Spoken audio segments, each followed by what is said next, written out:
अस्सलाम वालेकुम। जैसा कि आप देख रहे हैं कि आजकल अक्सर इलाकों में रेनी सीज़न या मौसम में बरसात शुरू हो चुका है और अक्सर इलाकों में प्री मानसून की वजह से बारिशें स्टार्ट हो चुकी हैं। तो बारिशों की वजह से जहाँ पे मौसम खुशगवार हो जाता है वहीं पे बच्चों में कुछ डिजीज़ के चांसेस बढ़ जाते हैं। फॉर एग्ज़ाम्पल बच्चों में हेपेटाइटिस ए यानी पीला जरकान, दस्त, डायरिया, टाइफाइड, डेंगू, मलेरिया या फिर जल्द की मुख्तलिफ बीमारियाँ, फॉर एग्ज़ाम्पल जल्द की ख़ारिश या फिर फंगल इन्फेक्शन के चांसेस बढ़ जाते हैं। तो आज की वीडियो में हम डिस्कस करेंगे कि बारिश की वजह से पैदा होने वाले बच्चों में जो बीमारियां पैदा होती हैं उनको कैसे प्रिवेंट किया जा सकता है। ज़्यादा बारिश की वजह से अक्सर ये देखा गया है कि जो सीवरेज होते हैं वो ओवरफ्लो हो जाते हैं और ये ख़तरा रहता है कि ये जो सीवरेज का पानी है ये वाटर सप्लाई के पानी में मिक्स हो जाता है। तो कोशिश किया करें कि बच्चों को भी और ख़ुद भी हमेशा साफ़ पानी दें। नल वाला पानी डायरेक्ट पीने की बजाय बच्चों को फ़िल्टर शुदा पानी दें, फ़िल्टर करके पानी दें या फिर पानी को उबाल करके फिर ठंडा करके फिर बच्चों को दें। तो इससे टाइफाइड, हेपेटाइटिस ए या डायरिया के बीमारियों से प्रिवेंशन में हेल्प मिलती है। बारिश के बाद अक्सर मक्खियों की तादाद में भी इजाफा हो जाता है और ये मक्खियाँ चूँकि अक्सर औकात गंदगी पे बैठती हैं तो ये अगर खाने पीने की चीज़ों के ऊपर बैठ जाएँ तो ये इन्फेक्शन ट्रांसफ़र कर सकती हैं। फॉर एग्ज़ाम्पल पीला जरकान, हेपेटाइटिस ए, बच्चों में दस्त या फिर टाइफाइड को ये मक्खियाँ ट्रांसफ़र कर सकती हैं। तो कोशिश करनी चाहिए कि बच्चों को इस तरह के खाने खाने की इजाज़त ना दी जाए।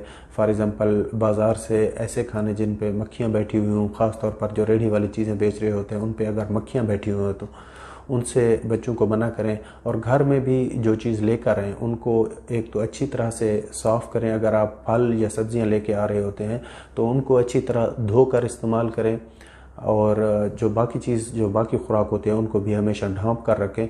इसी तरह मक्खियों से पैदा होने वाली बीमारियों से प्रिवेंशन पॉसिबल हो सके। इसके अलावा बच्चों में बार बार हाथ धोने की आदत डालनी चाहिए। ख़ास तौर पर खाना खाने से पहले और खाना खाने के बाद ज़रूर हैंड वाश करने चाहिए। बार बार हाथ धोने से भी मुख्तलिफ़ किस्म की बीमारियों से बचा जा सकता है। इसके अलावा ये कोशिश करनी चाहिए कि बारिश के बाद घर के मुख्तलिफ़ हिस्सों में पानी ना खड़ा हुआ हो, गमलों में पानी ना हो या इस तरह की दूसरी चीज़ों में अगर कोई बर्तन रखे हुए हैं वो पानी से भरे हुए हैं तो ऐसी सूरत में वहाँ पे मच्छर पैदा हो सकते हैं और उससे डेंगू या फिर मलेरिया के चांसेस बढ़ जाते हैं। डेंगू या फिर मलेरिया को प्रिवेंट करने के लिए मॉस्किटो नेट्स इस्तेमाल करने चाहिए, मॉस्किटो रिपेलेंट्स, मच्छर मार स्प्रे करने चाहिए और बच्चों को फुल स्लीव कपड़े पहनाने चाहिए ताकि मच्छर से बच्चा महफूज रहे और इसी तरह मलेरिया और डेंगू से भी महफूज रहे। अक्सर औकात ये देखा जाता है कि बारिश के मौसम में बच्चे बारिश में नहाना शुरू हो जाते हैं और उसके बाद बच्चे गीले कपड़े काफ़ी देर तक पहने रखते हैं जिसकी वजह से नमी की वजह से बच्चों में जल्द की बीमारियां, फॉर एग्ज़ाम्पल जल्द की ख़ारिश बढ़ जाती है या फिर ये होता है कि बच्चों में फंगल इन्फेक्शन के चांसेस बढ़ जाते हैं।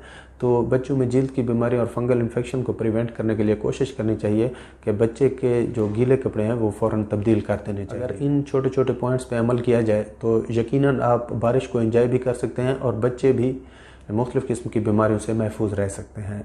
Thank you.